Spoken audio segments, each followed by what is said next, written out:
Alhamdulillah Rabbil Alamin. Wassalatu wassalamu ala asyrafil anbiya'i mursalin wa ala alihi washabihi ajma'in. Asyhadu an la ilaha illallah wahdahu la syarikalah wa asyhadu anna Muhammadan abduhu wa rasuluh. Ya ayyuhalladzina amanu taqullaha haqqa tuqatih wa la tamutunna illa wa antum muslimun. Ya ayyuhalladzina amanu taqullaha wa qulu qawlan sadida yuslih lakum a'malakum wa yaghfir lakum dhunubakum wa man yuti'illah wa rasulah faqad faza fawzan azima. Amma ba'd, fa in asdaqal hadits kitabullah wa akhiral hadi hadi Muhammad sallallahu alaihi wasallam wa syarrul umuri muhdatsatuha wa kullu muhdatsatin bid'ah wa kullu bid'atin dalalah wa kullu dalalatin finnar. Yang berusaha Tuan Pentadbir Masjid Bandar Puteri, yang berusaha Tuan Imam yang dirahmati Allah, sidang pendengar yang dirahmati Allah, pada petang bahagia ini, Assalamualaikum warahmatullahi wabarakatuh. Bersyukurlah kita kepada Allah SWT dalam keadaan begini masih diberi peluang dan kesempatan kepada kita untuk bertemu dan meneruskan kitab saya dan meneruskan kuliah dengan cara menggunakan aplikasi multimedia ini. Bersyukur juga kepada Allah SWT dalam keadaan begini kita masih diberi peluang dan banyak peluang kita masih diberi untuk kita meneruskan kehidupan. Allah berfirman, Ya ayyuhalladzina amanu sta'inu bis-sabri was-salah innallaha ma'as-sabirin. Wahai orang beriman, mohonlah pertolongan dengan salat, dan sesungguhnya Allah itu bersama orang yang sabar. Banyakkanlah solat, iaitu solat itu termasuklah berzikir, berdoa kepada Allah, dan bersabarlah menghadapi apa yang kita hadapi sekarang. InsyaAllah lama kelamaan perlahan perkara ini akan berkurangan, dan insyaAllah Allah angkat semua perkara ini supaya kita semua dapat kembali seperti biasa. Pada petang bahagia ini, insya-Allah tajuk kita pada petang bahagia ini, kalau mengikut buku ini, tajuk yang ke-50, tajuk yang ke-50. Tajuknya ialah sifat dua malaikat kubur dan sifat pertanyaan mereka. Kalau sebelum pada ini banyak tajuk-tajuk pada ini, sebelum pada tajuk ini ialah kita selalu mendengar sifat malaikat maut. Sifat malaikat maut berubah dan mengikut, dia datang itu mengikut sesiapa yang akan mati. Kalaulah seseorang itu mukmin yang soleh, datanglah malaikat maut dengan cara yang baik, rupa paras pun baik, cantik, bersih, putih berseri, dan menyampaikan khabar gembira. Bagaimana pula dengan malaikat dalam kubur, itu Munkar dan Nakir. Malaikat dalam kubur ini, kalaulah kita lihat dan kita hayati buku ini dan sepanjang bab-bab yang berada dalam kubur, sifat Munkar dan Nakir ini tidaklah dia datang tidaklah seperti malaikat maut. Kalau kepada orang yang baik, dia datang dengan baik. Munkar dan Nakir ini sifat yang sama. Sesiapa sahaja yang akan dibicarakan, dia akan datang dengan cara yang sama. Sama ada orang itu seorang yang mukmin ataupun seorang yang mukmin yang soleh, ataupun di sebaliknya dia datang dalam keadaan yang sama, iaitu dalam keadaan yang menggerungkan, itu gerung pada pandangan orang-orang kafir. Walau bagaimanapun orang yang beriman dan yang soleh, dia datang begitu sekalipun, tetap dia boleh menjawab, kerana itu adalah janji Allah SWT kepada orang mukmin soleh ini, boleh menjawab apa saja soalan yang datang. Bagaimana rupanya sekali dia datang, suaranya dikatakan seperti guru, matanya seperti kilat sambung menyambung. Sebenarnya seperti mana Allah berfirman, yusabbitullahu allazina amanu bil qawli sabit fid dunya wal akhirah. Allah menetapkan orang beriman ini dengan kata-kata yang tetap di dunia dan di akhirat. Di akhirat itu ialah termasuklah alam kubur, ketika ditanya disergah oleh Munkar dan Nakir. Sesiapa yang beriman dan soleh, Tunggulah masa, insya-Allah semua itu dia akan menjawab dengan lancar dan mantap, kerana semasa hidup di dunia ini dia tetap dengan Allah, seperti mana kita selalu berdoa, ya muqallibal qulub tsabbit qalbi ala ta'atik, tsabbit qalbi ala dinik. Bermakna akhirnya kita pegang teguh syahadat itu sampailah kita mati, dan apabila masuk kubur kita tidak ada masalah untuk menjawabnya. Kita lihat di sini sebagaimana yang telah dijelaskan dan hadis Tirmizi sebelumnya. Kedua malaikat kubur itu berkulit hitam, kebiru-biruan. Yang satu bernama Munkar dan satu lagi bernama Nakir. Diriwayatkan oleh Ma'mar bin Amr bin Dinar daripada Sa'id bin Ibrahim daripada Atha bin Yasar bahawa Rasulullah sallallahu alaihi wasallam bersabda. Rasulullah sallallahu alaihi wasallam bersabda kepada Umar, "Hai Umar, bagaimana nasibmu nanti ketika kamu mati lalu kamu membuat kubur yang tidak seberapa luas? Lalu mereka memandikanmu, mengkafanimu, mengusun mayatmu dan meletakkan mayatmu di kubur. Setelah menimbuninya dengan tanah, mereka pula meninggalkanmu. Lalu datanglah malaikat Munkar dan Nakir yang suaranya menggelegar seperti halilintar, yang matanya seperti kilat menyambar, rambutnya panjang sampai menyentuh tanah, dan tangannya memegang palu yang sangat berat sehingga tidak sanggup dibawa oleh penduduk bumi." Umar berkata, "Wahai Rasulullah sallallahu alaihi wasallam, betapapun perpisahan memang pasti terjadi. Apakah kelak kita akan dibangkitkan hidup kembali seperti semula?" Beliau menjawab, "Tentu." Umar berkata, "Kalau begitu aku minta tolong kepada anda kalau begitu aku minta tolong kepadamu ya Rasulullah untuk mengatasi mereka." Diriwayatkan oleh Ibn Abbas satu hadis tentang pengalaman Isra yang mengatakan bahawa Nabi sallallahu alaihi wasallam bersabda, "Aku bertanya kepada Jibril, siapa mereka?" Jibril menjawab, "Malaikat Munkar dan Nakir. Mereka akan mendatangi setiap insan ketika ia sudah diletakkan di kuburnya sendirian." Aku bertanya, "Jibril, tolong ceritakan padaku sifat kedua malaikat itu."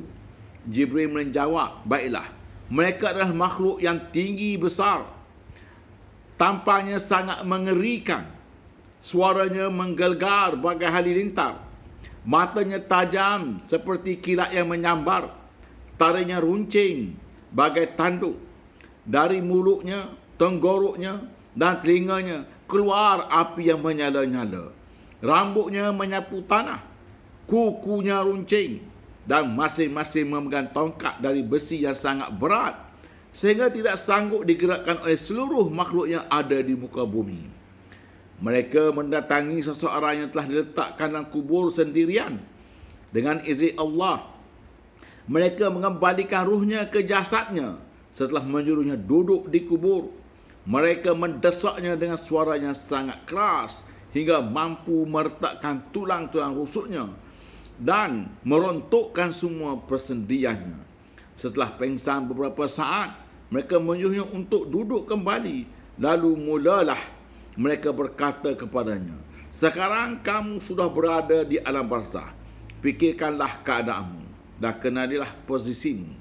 Setelah mendesaknya yang kedua kali, mereka berkata, "Hai fulan, sekarang kamu telah meninggalkan dunia dan akan menuju ke tempat kembalimu yang abadi.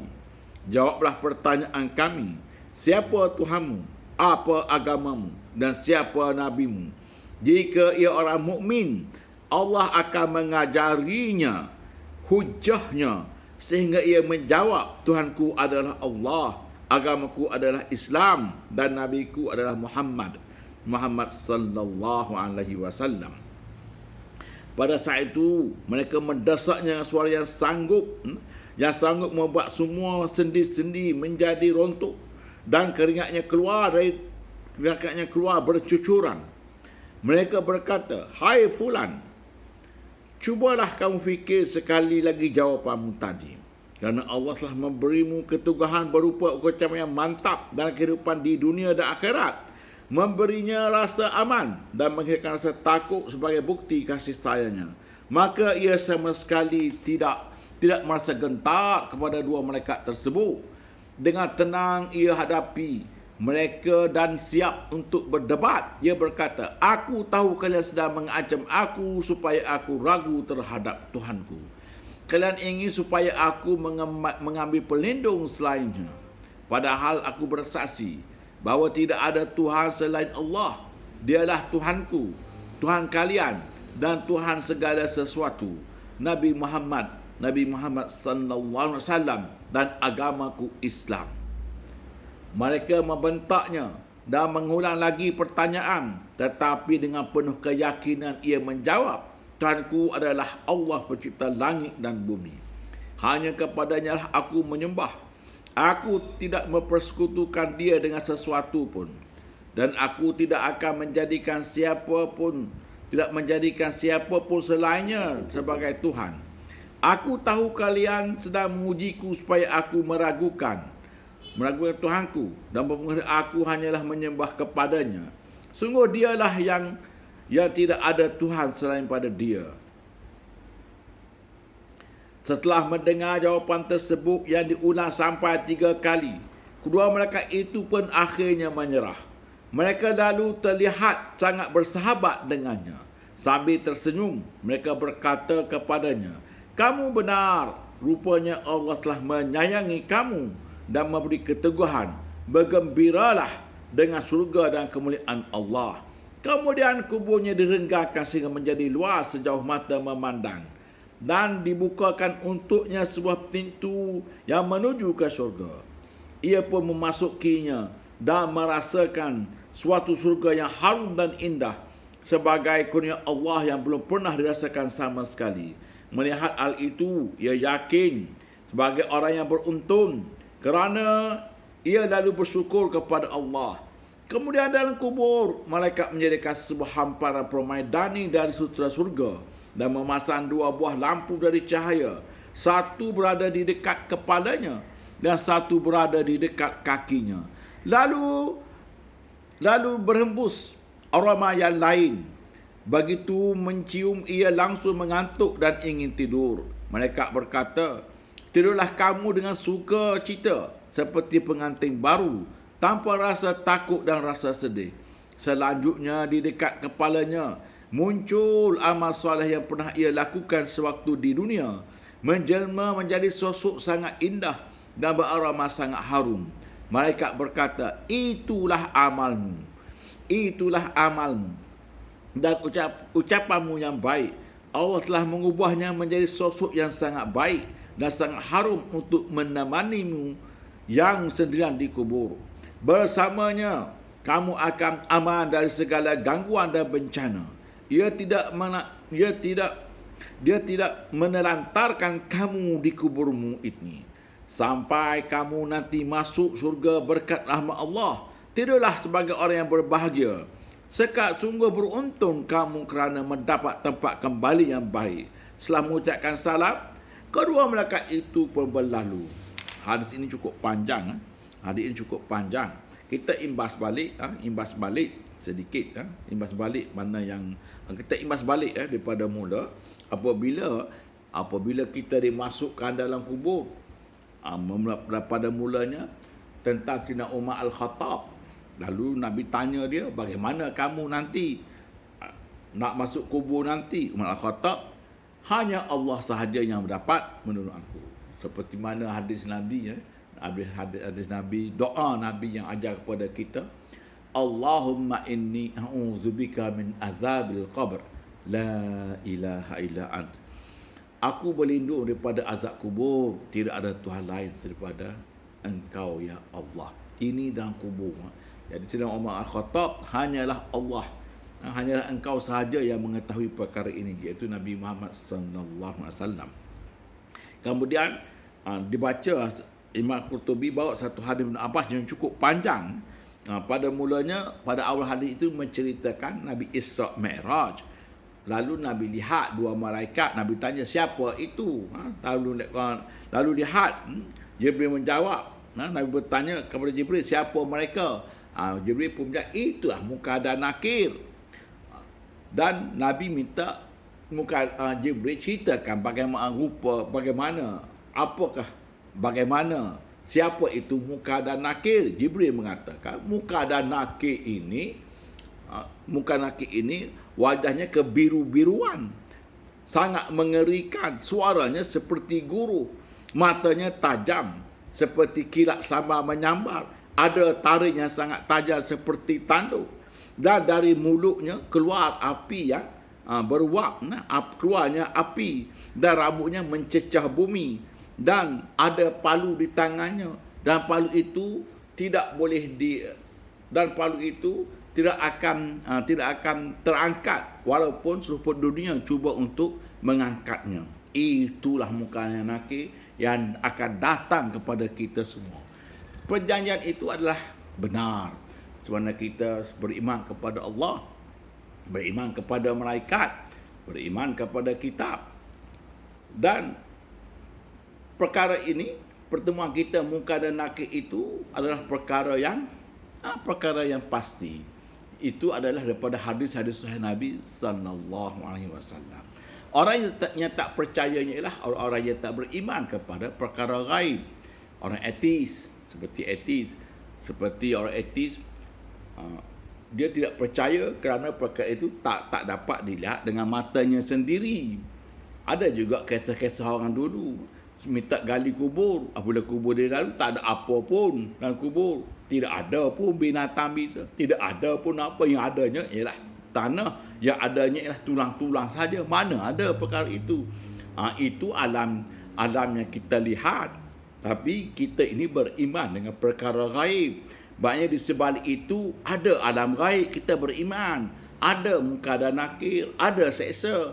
Masuklah kalau nak tahu. Tunggulah giliran masing-masing. Kalau kamu tak percaya, tunggulah. Fa'arid anhum wantazir indahum muntazirun. Tunggulah masa kamu.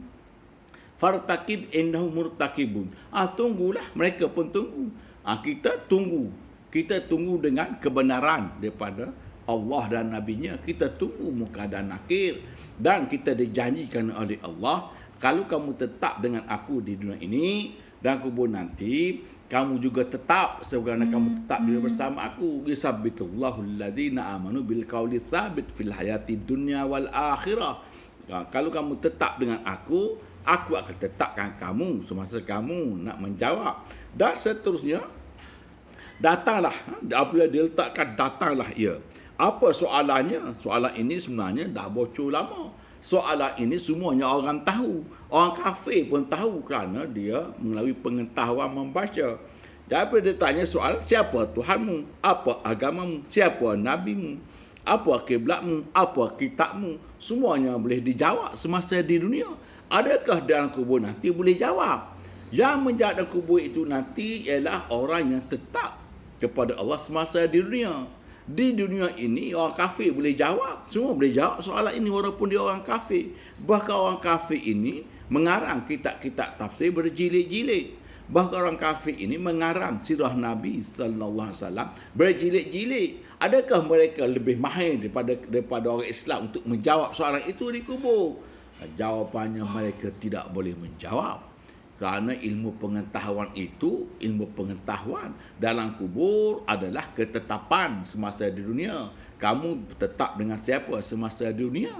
Kamu tetap dengan yang lain. Bagaimana kamu nak menjawab? Sebab kamu di dunia kamu tetap pada patung. Kamu tetap di dunia pada berhala. Bagaimana menjawab? Seperti Allah berfirman, yauma yaqulu nadu syuraka'a alladziina za'amtum fada'hum falam yastajibu lahum wa ja'alna bainahum mawbiqa.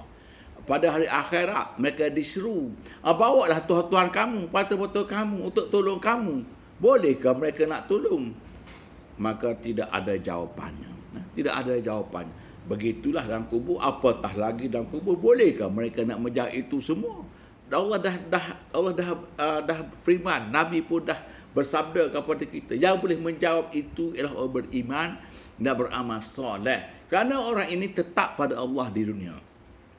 Contohnya Bilal bin Rabah. Semua orang tahu sirahnya. Didenda, didera. didera, diseksa, sampai saat yang paling tinggi, maknanya hampir mati, separuh mati, hampir mati. Ahad, tak berubah, tetapnya dia dengan Allah. Bagaimana kalau dia begitu? Tak ada apa-apa masalah untuk menjawab. Sumayyah yang terkenal sebagai, orang kata, antaranya orang syahid, orang mati syahid pertama dalam perjuangan Islam. Sumayyah diseksa tengah padang pasir, suaminya mati, kemudian sampai gilirannya mati ditikam. Nak minta ubah, tidak sama sekali. Nak bunuh, nak tikam, nak suruh aku ubah ahad, qul huwallahu ahad, tidak sama sekali. Jadi itulah dikatakan orang yang tetap di dunia ini, dan di akhirat nanti Allah tetapkan dia dengan munkar dan nakir.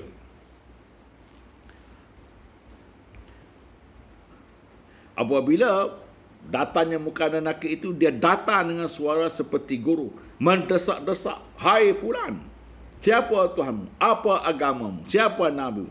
Pada saat itu suaranya boleh meleraikan sendi-sendi kita, dan peluh kita bercucuran jatuh, dan ditanya, "Hai fulan, cuba kamu fikir sekali lagi jawapan kamu itu tadi." Pada mulanya dah ditanya siapa Tuhan, kita jawab dengan mantap. Lalu ditanya lagi, seperti ada soalan sesi kedua, "Betul ke jawapan kamu? Cuba kamu fikir betul atau tidak." Kita dapat berbahas. Kali kedua berbahas, berdebat. Dan kita sekali-kali tidak merasa gentar kepada munkar dan nakir ini. Bahkan kita tanya dia, "Aku tahu kamu ni nak uji aku, nak mengacam aku supaya aku beri jawapan yang lain daripada itu. Kalau ingin aku pelindung, supaya aku mengambil pelindung selainnya, padahal aku bersaksi bahawa tidak ada Tuhan lain daripada Allah. Dialah Tuhanku, dialah Tuhan kalian, dan juga Tuhan segala sesuatu.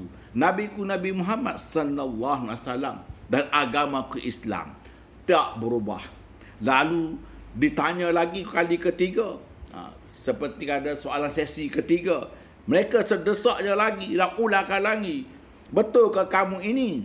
Tetapi kita tetap, itu dimasukkan tetap, tidak ada gentar dan tidak ada takut untuk menghadapi munkar dan nakir. Bahkan kita makin mantap. Itu adalah janji Allah kepada kita. Jadi ingat, semasa hidup dunia ini nak ke mana kamu? Kamu nak berpegang kepada siapa? Kalau berpegang kepada Allah, tidak ada apa masalah.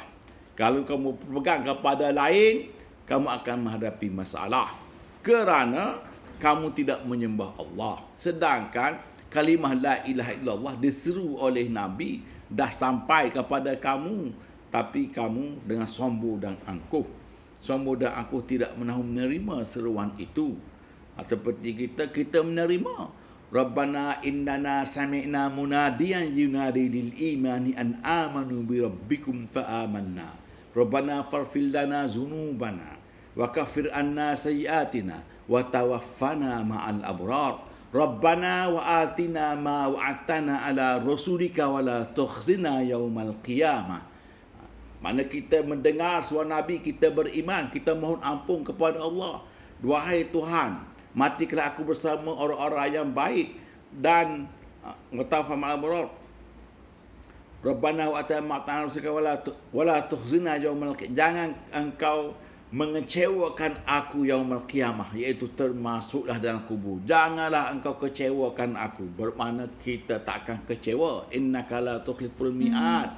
Allah menepati janji. Allah tidak menyalahi janjinya.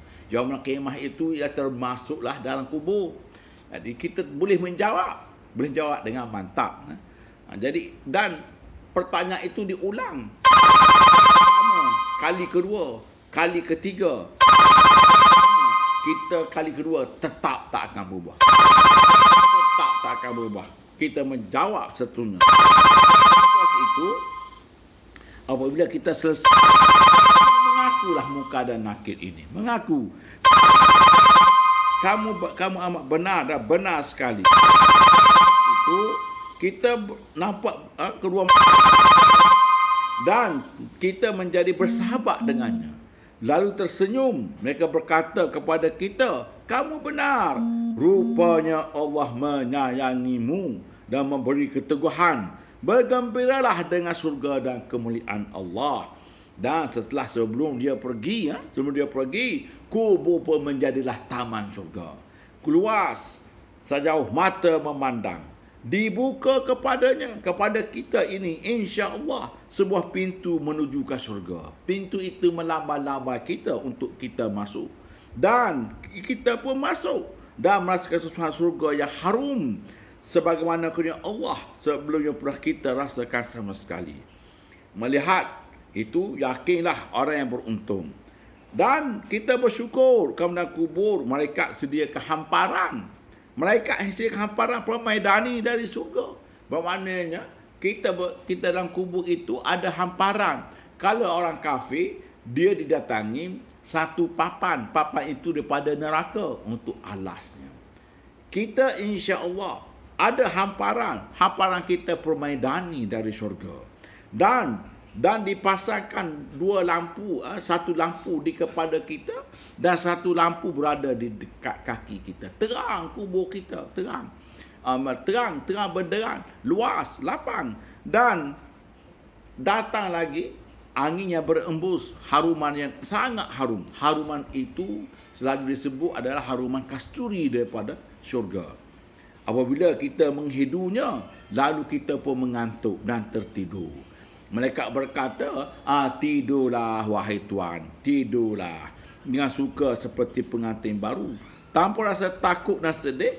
Selanjutnya, selepas itu muncullah seorang lelaki yang cantik, harum, datang kepada kita.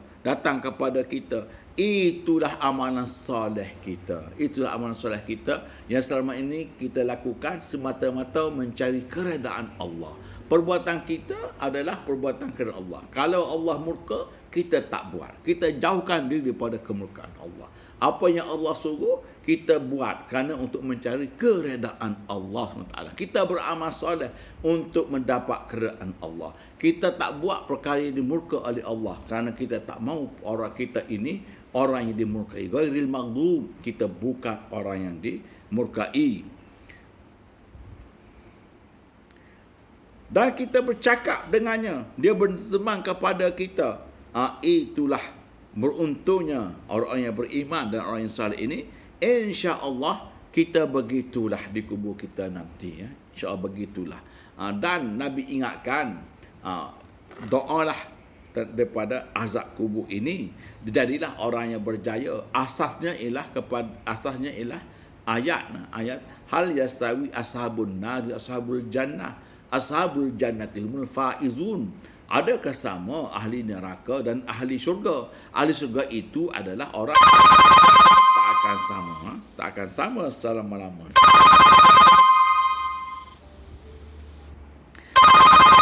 Ini nak ingatkan kepada kita, di semasa kita hidup di dunia ini, bukan sama daripada agama-agama lain mengajak mereka. Seperti Allah berfirman, kal yahudu walan nasara hatta tattabi